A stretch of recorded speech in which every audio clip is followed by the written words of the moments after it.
Hello friend, एक बार फिर से राम राम सारा ने। तो मैं रश्मि मलिक यूपी शामली से आप लोगों का एक बार फिर से बहुत बहुत स्वागत करती हूँ आपके अपने यूट्यूब चैनल पर ही ब्लॉग में। तो अगर चैनल पे न्यू आती हैं तो चैनल को सब्सक्राइब कर सकते हैं, वीडियो को लाइक कर सकते हैं, अगर वीडियो अच्छी लगे तो वीडियो को शेयर कर सकते हैं। तो आज की वीडियो में मैं बात करने वाली हूँ स्नैपिकल सपना और द रोड राजवीर के बारे में। राजवीर जी की डेथ को वैसे तो देखो काफ़ी लंबा टाइम हो गया है, 2-3 महीने हो गए हैं, लेकिन इस मामले को लेकर अलका ने इतना बड़ा तहलका मचाया हुआ है। मतलब कि एक अकेली अलका है जिसको सबूत चाहिए, जिसको एफआईआर करानी है। मतलब उनकी घर को, उनकी फैमिली को एफआईआर नहीं करानी। मतलब जिसका वो बेटा था, जिन्होंने 9 महीने पेट में रखा था और जिनके सामने 25-26 साल का हो गया था, उनको एफआईआर नहीं करानी। उनका नहीं लगता था कुछ भी वो, लेकिन अलका का कुछ ज़्यादा रिलेशन था उनसे। ठीक है, देखो हर एक मतलब एक लिमिट होती है। हम ना रिएक्शन देते हैं, लेकिन देखो कि दूसरों की लाइफ में इंटरफेयर क्यों कर रहे हो। दूसरों की लाइफ जब तक इंटरफेयर, अगर दूसरा लाइफ अपनी लाइफ खुद सोशल मीडिया पर डाल रहा है, तो खुद ही अपनी वीडियो सोशल मीडिया पर शेयर कर रहा है, तो हम इसमें इंटरफेयर कर सकते हैं, क्योंकि तुम लोग खुद ही परिवार बताते हो अपना सोशल मीडिया पर। लेकिन किसी की फैमिली में इतने अंदर तक नहीं घुसना कि किसी के बेटे की डेथ हो गई तो उस डेथ का तमाशा बना देना। ठीक है, उस माँ बाप पर एक इंसानियत के नाते ये समझ सकते हो कि उस माँ बाप पर क्या बीतती होगी जिसके 2 जवान बेटे चले गए।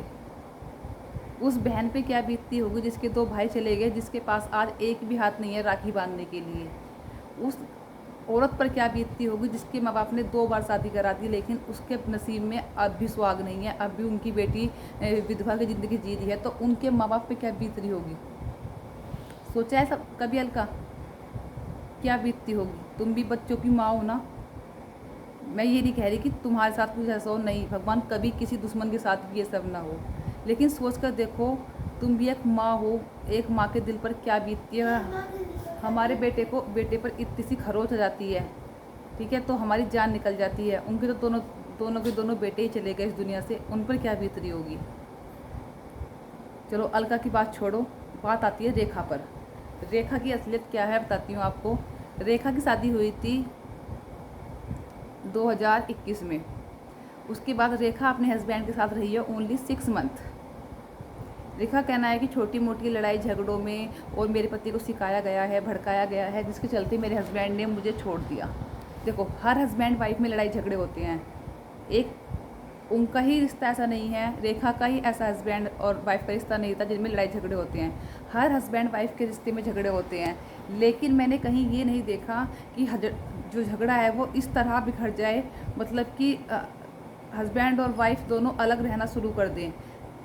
ये जो रिश्ता होता है ना, इसमें कॉम्प्रोमाइज़ करना पड़ता है, कभी लेडीज़ को दबना पड़ता है, कभी जेंट्स को दबना पड़ता है, अगर अपना घर चलाना है तो। लेकिन रेखा ने खुद बताया कि उसके अंदर ईगो है, जिस ईगो की वजह से आज उसका रिश्ता टूट गया है, क्योंकि उस लड़की ने कभी दबना नहीं सीखा, वो कभी दबती नहीं थी। लेकिन अगर अपना घर चलाना है तो औरत को 2 बातें सुननी भी पड़ती हैं और चुप भी रहना पड़ता है, ठीक है, लेकिन एक लिमिट तक। अगर हमारे मेरे हस्बैंड से मेरी लड़ाई हो जाती है, अगर वो मुझे कुछ बात कह रहे हैं और मुझे लग रहा है कि चलो चुप रह जाओ, अपने आप सब कुछ सही हो जाएगा, तो चुप रहने में भलाई, क्योंकि उस चुप को रहकर हमारा घर चल जाएगा, हमारी गृहस्थी बस जाएगी। लेकिन अगर हम अपने हस्बैंड की इज्जत नहीं करेंगे, उसे ही तू तड़ाक से जवाब देंगे, उसे ही उल्टा सीधा बोलेंगे, उसे ही बोलेंगे तेरी माँ सिखाती है, ये करती है, वो करती है, क्या तुम्हारे हस्बैंड के पास दिमाग नहीं है? क्या किसी लड़के की माँ ये सिखाएगी कि अपनी वाइफ को मार पीट उसे छोड़ दे और डिवोर्स ले ले? कोई माँ नहीं चाहेगी कि उसके बेटे का घर उजड़ जाए। और आज तक तुम्हारे हस्बैंड क्यों नहीं आए कैमरे के सामने? इतना सब कुछ हो गया, अब तो तुम्हारे हस्बैंड को आकर बताना चाहिए ना कि क्या सच्चाई है। लेकिन तुम्हारे हस्बैंड अगर अब भी सच्चाई नहीं बता रहे हैं तो। लेकिन रेखा जो है उसने कभी दबना ही नहीं सीखा, उसने अपना कभी घर बसाना ही नहीं चाहा। आज वो दिखाती है कि मेरी सास मुझे इतनी प्यारी है, मेरी सास ये है, मेरी सास वो है, लेकिन ऐसा कुछ नहीं है। उसकी अपनी सास के साथ नहीं बनती बिल्कुल भी। और कहना कि उसके सपना उन्हें सिखाती है, ये करती है। अरे सपना क्यों सिखाएगी, मुझे ये तो बताओ, तुम सपना क्यों सिखाएगी? क्या तुम्हारे ससुराल वालों के पास खुद का दिमाग नहीं है? अगर तुम इतनी अच्छी होती तो तुम्हारे ससुराल वाले तुम्हें क्यों छोड़ते, क्यों तुम्हारी नौबत डिवोर्स तक आती? क्यों तुम दोनों हस्बैंड वाइफ ने बैठकर इस चीज़ का सोल्यूशन निकालना ज़रूरी नहीं समझा? क्योंकि सोल्यूशन की जगह ही नहीं है, क्योंकि तुम किसी की बात सुनती ही नहीं हो, तुम अपने से ऊपर किसी को आने नहीं देती हो बिल्कुल भी। और यही रीज़न है कि तुम आज इस यहाँ तक पहुँच गई हो। तुम झगड़ा तुम्हारे और तुम्हारे हस्बैंड का हो रहा है, तो उसमें तुम सपना की फैमिली को बीच में क्यों लेके आ रही हो? तुम देखो अपना ही, चलो तुम्हारा चल रिश्ता, तुम मानते हो कि तुम्हारा रिश्ता तुम्हारे हस्बैंड के साथ अब भी है, तुम रहना चाहती हो, तो देखो जो सपना है वो कौन है? सपना कौन है, मुझे ये बताओ। तुम्हारे हस्बैंड के मामा की बेटी है, सॉरी मामा की बेटे की बहू है, वो भी तो तुम्हारा परिवार है ना। तो तुम उस परिवार की बहू पर, अपने ही परिवार की बहू पर ये इल्ज़ाम लगा रही हो कि उसने तुम्हारे ही हस्बैंड को तुम्हारे से दूर कराया है और उसने अपने हस्बैंड को मारा है, उसका ऑक्सीजन वो काट कर। क्या कोई औरत अपने हस्बैंड को मार सकती है? तुम इतना मतलब इतना घिनौना इल्ज़ाम लगा कैसे सकती हो? तुम एक औरत होकर क्या कोई औरत अपने हस्बैंड को मारेगी? कौन औरत को विधवा होना अच्छा लगता है? कौन औरत अपने पति को मारना चाहेगी? मतलब सोचते हुए एक बात तुम्हें ये भी नहीं सोचा कि तुम बोल क्या रही हो। तुम अपने उसके तुमने साफ साफ इल्ज़ाम लगा दिया कि सूरज जी की मौत सपना ने किया है, सपना ने मारा है सूरज जी को। शर्म नहीं आई बोलते हुए बिल्कुल भी? मतलब कैसे बोल लेती हो यार तुम?